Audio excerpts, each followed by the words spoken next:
เขาอ้ายสิอดเอา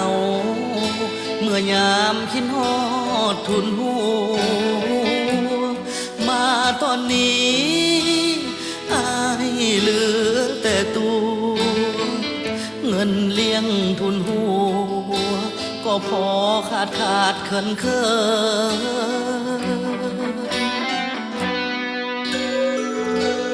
ลืมเถิดน้องลืมสายคนนี้บ่มีลิกีเดี๋ยวนี้อายบ่มีเงินหาเงินเลี้ยงน้องชีวิตก็พอกระเทินเส้นทางอายเดิน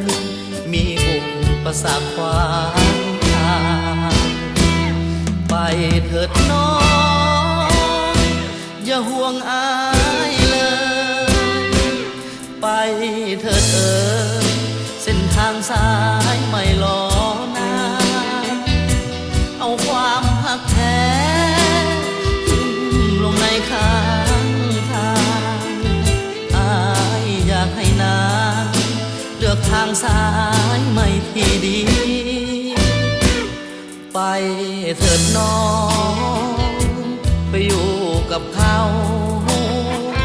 เรื่องฮักสองเฮาขอจบแต่เพียงเท่านี้ขอโทษทุนหัวบ่แม่นอายไหลนี้เพียงบ่อยากให้คนดีมาจมอยู่เหวความจน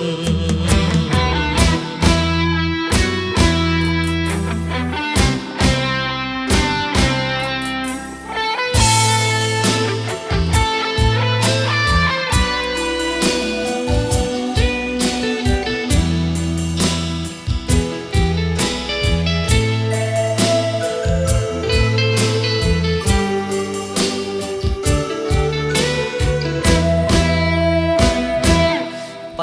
เถิดน้องอย่าห่วงอายเลยไปเถิดเส้นทางสายไม่รอนานเอาความหักแท้ทิ้งลงในข้างทางอายอยากให้นางเลือกทางสายไม่ที่ดี